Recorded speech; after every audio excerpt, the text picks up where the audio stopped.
Welcome back, guys. So today we're gonna be putting all the stuff that's missing on this. My garage is still a giant mess, and hopefully get this thing started. All right, so for the radiator that came on this car, if you guys saw my previous video when I first got the car, the radiator had a hole. So I ended up getting a CSF. This is a full slim radiator, which is basically stock size. Okay, I'll show you guys that later when I go to install it, but it comes with a fan and everything. Really nice setup for the money. So we still got to do that. For the oil cooler, this thing had a Chinzy oil cooler. I don't know, some Chinese kind of thing. So I did end up getting a MAP oil cooler. I think for the first startup, what I'm going to do is I'm actually going to loop the lines, just because since I did run the car since I did run the engine, and I did get, I let it warm up with the blown head gasket. Some of the oil that came out was a little bit milky. It wasn't like full milkshake, but it was a little milky. So I just want to get all that stuff out of there. I don't want to get the stuff trapped in the new oil cooler. Okay, for the turbo setup, I really wanted to do a Garrett, like a G25 660 with an RTEC manifold, the whole V-van setup.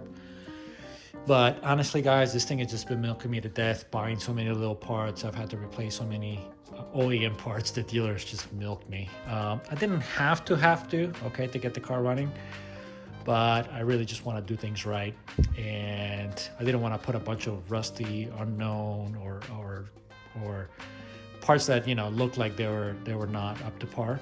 Okay, plus, like I said, a bunch of brackets and stuff like that I just have been having to buy, with the whole timing setup, and just basically completely change the setup on the car, because what was in this car just, it's just not what I needed or what I wanted. That setup was probably going to cost all in probably $5 to $6K. That's just not in the cards at this point, with the budget that I have for this car.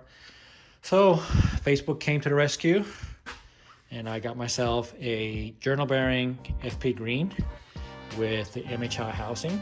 Okay, so this time I went with the Tomei O2 housing and downpipe. And then for the manifold, I did go with RTEC. Okay, I did splurge on this. So this is the RTEC stock location. This piece is really nice. It's stainless steel. Okay, it looks smaller than the stock setup. So I'm not really sure as far as runner volume and stuff like that. But anyways, I've seen some people that use it. They got pretty good results. And as you can tell, I did get everything ceramic coated. So this is the titanium colored ceramic coating that I do from a local guy. Okay, and we're gonna top everything off with a nice Tomei heat shield for the manifold. And I got all my new gaskets and stuff like that. I did get a bunch of titanium stuff from JD Customs. You guys saw that these are the studs from them. Okay, so this will go with that. These are the turbo to manifold bolts. Okay, this is the O2 housing bolts. This is the heat shield bolts. Okay, so because I am going to be taking this to the track, I'm gonna go ahead and instead of using these flat washers, I'm gonna use the Norlock washers. So let me get going assembling all this stuff, putting it in there, and let's try to get this puppy started today, huh?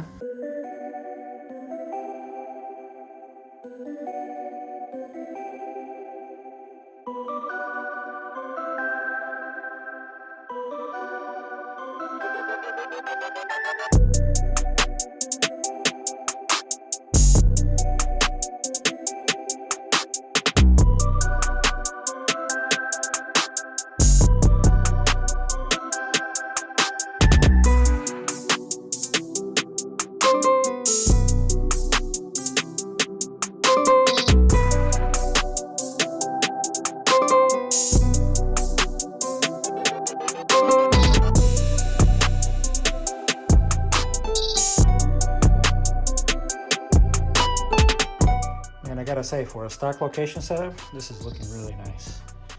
And this coating came up super sweet. It's a shame we're gonna cover it up. Not really a shame, but one thing I don't like about this sheet shield is it doesn't really cover that much. Okay, so I just gotta finish tidying up here, put the water lines in, my wastegate lines, boost control and wastegate lines in, radiator, bleed, oil. I think we're almost there.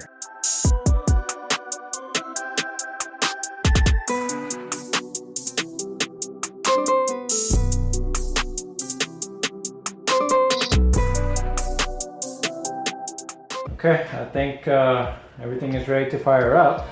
Guess we'll see how this goes. Link engaged.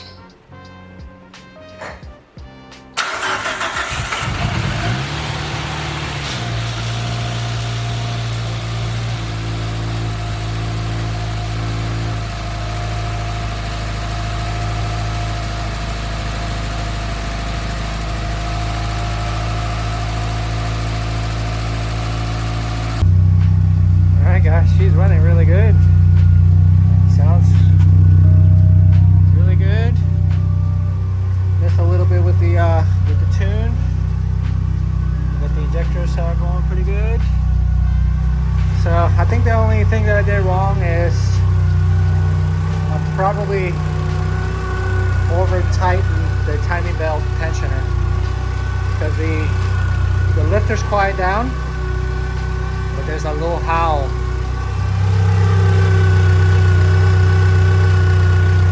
That's probably from the tensioner if you put the tensioner too tight. But no leaks. So yeah, I'm gonna let it run for a little while. Just get all that junk,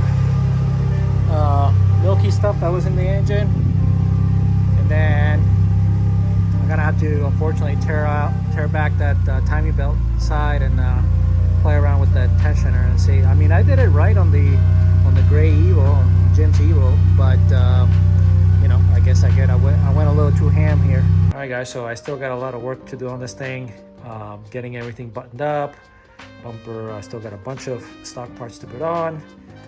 I gotta get the interior put back together, clean this huge mess that I got over here.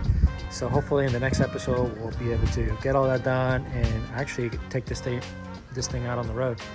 All right guys, so I'll catch you on that one later. Peace.